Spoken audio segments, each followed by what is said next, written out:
into his new cohorts.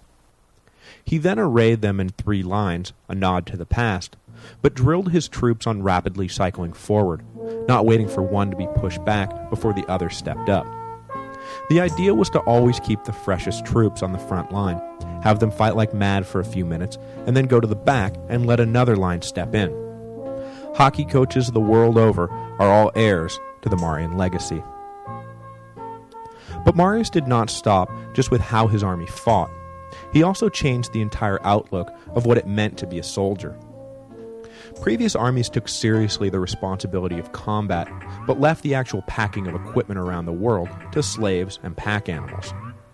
The baggage trains had become unwieldy, and the number of camp followers had grown to ridiculous proportions. With poor men serving year-round at his disposal, Marius simply ordered that the troops themselves carry their own equipment. It's not like they were going to argue and go home to their farms if they didn't like it. He force-marched them around Italy with 70-pound packs until they gained the strength and stamina to move quickly without worrying about a miles-long donkey train. The nobility derisively referred to the soldiers as Marius's mules, but by a factor of 10, the marching and drilling with oversized packs left Marius's legions in the best shape of any Roman army in history. In sheer stamina, they could not be matched, and when it came time to fight, they could simply outlast an enemy who put all their energy into an initial charge. Finally, Marius rebranded the army as a career choice, not just a temporary obligation for men with better things to do. He made statutory land grants to men who served their full 20 years of service and regulated dispensations of food, clothing, armor, and weapons. Marius also began to actively promote from within, taking the best of his foot soldiers and making them officers when they displayed courage and initiative. These commissions, of course, came at the expense of the young nobles, who had long been accustomed to simply stepping into positions of leadership without any real battlefield experience. The move at once made the army better, made the men love Marius, and hacked off the old patrician order. But the hurt feelings of and he was single-minded in his pursuit of recapturing the glory of the old Roman legions. They had been the best for years, but were dangerously close to letting it slip away out of complacent laziness of the patrician elites. The Gallic armies waiting in the north would not simply lay down their arms because some 10th generation Claudii led the army, and to Marius, that was all that mattered. The Cimbri and Teutoni, of course, made all of these reforms possible by simply cooling off their offensive for a few years. The Cimbri had decided to try their luck in Spain, while the Teutones laid low in southern Gaul for a few years. Marius was returned for a third consulship in 103 BC to continue his reform efforts of the legions, and when that term expired, he sought office again, not wanting all of his efforts at reshaping the legions to be wasted by some new consul who did not understand what Marius was trying to accomplish.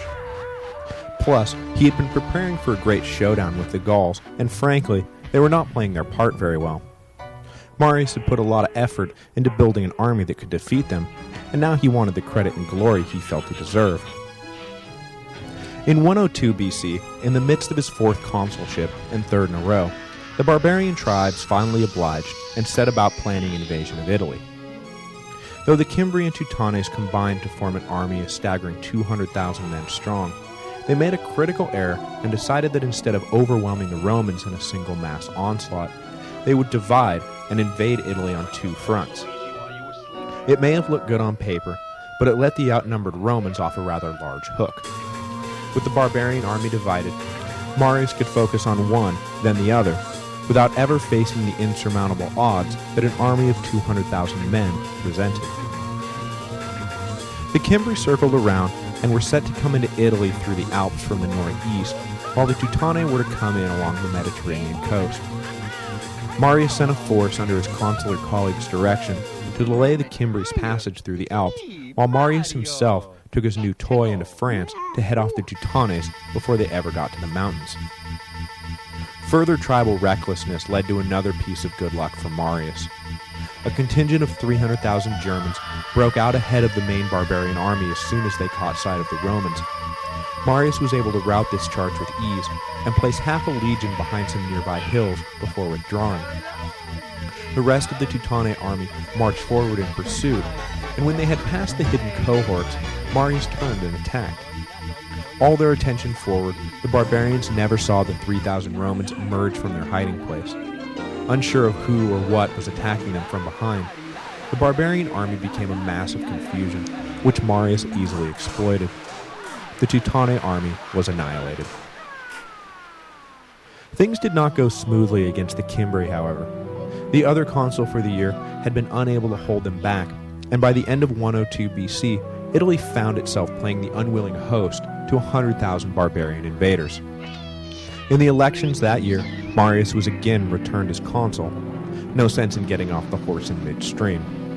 In the summer of 101, Marius led the horse safely to the other side of the river, meeting and defeating the much larger barbarian army. All the drilling and marching proved the difference against the far larger but far less disciplined hordes. Marius returned to Rome and celebrated his second triumph. At this point, only Scipio Africanus loomed larger in the Roman imagination than the great Gaius Marius, who was now the hero of two separate wars against two completely different enemies. Sure, there was grumbling in the upper classes about this commoner who seemed to be making himself king, but the danger was as real for them as it was for the lower classes, and Marius proved himself more than up to the tasks for which he had been assigned. So they held their noses and cheered along with everyone else. Out of gratitude for his success, Marius was made consul for the 5th time in a row in 100 BC.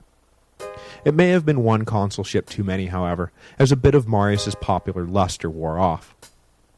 Grain prices were on the rise again, and tribunes, taking a cue from the Gracchi, were agitating for relief. Unrest began to ripple through the city, and the Senate ordered Marius to do something about it.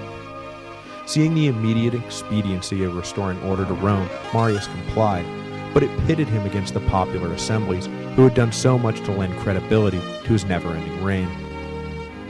At the end of the year, Marius decided that enough was enough and announced his retirement from public life.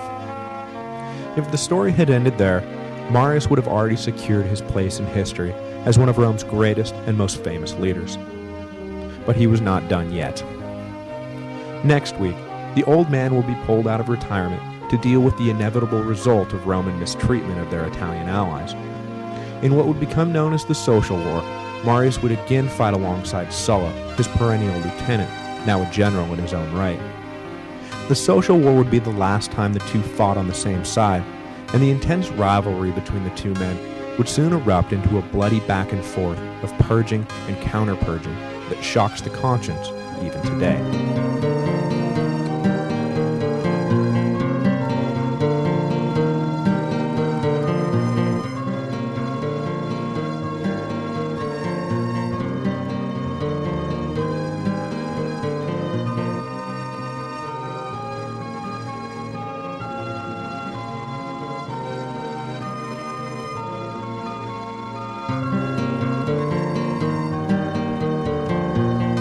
Hello, and welcome to the History of Rome.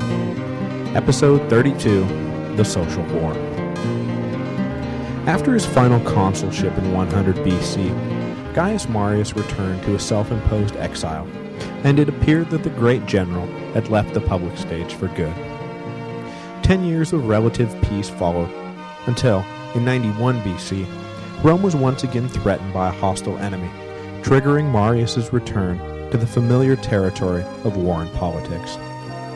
This time, however, he would not be fighting Numidians or Gauls. Rather, he would be fighting the very men who helped him to defeat the Numidians and Gauls. Some of them, anyway.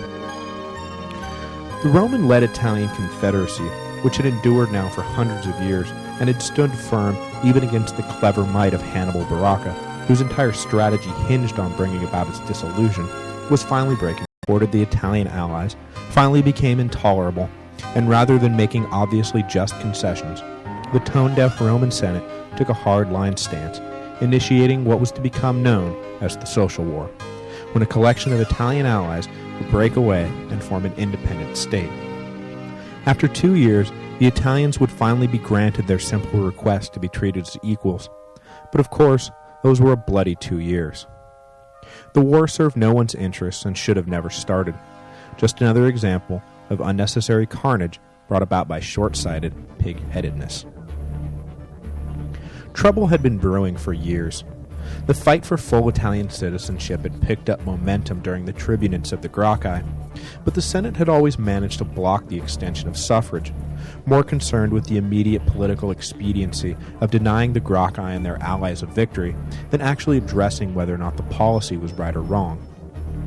In 91 BC, the flint was sparked again by a tribune named Marcus Drusus. This time, the kindling lit, and pretty soon a full-scale bonfire was raging. In the past, the Confederate arrangement between Rome and the allied Italian cities had served everyone well. The Italians were nominally independent, but were required to provide troops to serve in the legions if Rome required it. In return for their troop levies, the Italians had always shared generously in the spoils of war, and found their formal taxes kept to a bare minimum. But in recent decades, while their commitment increased, by the turn of the 1st century BC, fully 65% of the raised legions were composed of non-Roman Italians, war booty was increasingly held by the Roman leadership. This began to irk the Italians, but they had no official way to address the situation, and had no say in the election of the consuls, who had now grown accustomed to giving their allies the shaft. Their attitude grew steadily worse after Marius eliminated the distinction between Roman and non-Roman legions. Indeed, Marius famously stated that in the din of battle, he could not tell Roman and ally apart. So here they were, literally fighting side by side with the Romans, but taking home an increasingly reduced share of the profits. Many assumed after Marius's reform that citizenship would soon follow, leaving them bitterly disappointed when the Senate refused to take up the issue. Finally, in 91, a tribune named Marcus Livius Drusus introduced legislation aimed at providing full equality to the Italians. Oddly enough, Drusus was no radical populare. Indeed, his legislation was aimed at diminishing the ability of rabble-rousing tribunes to sway the hordes of Rome against the Senate, who Drusus saw as the true defenders of republican virtue. By introducing more level-headed middle-class Italians into the electorate, Drusus hoped to shift power away from the populist demagogues who had only the narrow interests of their constituents at heart.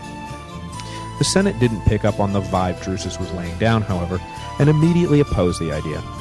They were confident in their hold on power and didn't want to introduce an unstable element into the equation. Besides, they might start peeling off some of those riches the senators had been hoarding for themselves. So, oblivious to their own long-term self-interest, a cabal of patricians conspired to put a stop to Drusus. First they killed his legislation, and when that didn't seem to work, they simply killed Drusus. For the Italians watching from the sidelines, the assassination of Drusus was the final straw. They really thought that this time around, the Senate would listen and make them full equals. The dead tribune's body, however, told them everything they needed to know. The time for drastic action had arrived. One by one, Italian cities began to openly declare that they no longer bore any allegiance to Rome, and henceforth would be completely free and independent. At the vanguard of this movement were the Samnites, one of Rome's oldest foes, who had never fully gotten over their final defeat some 200 years earlier.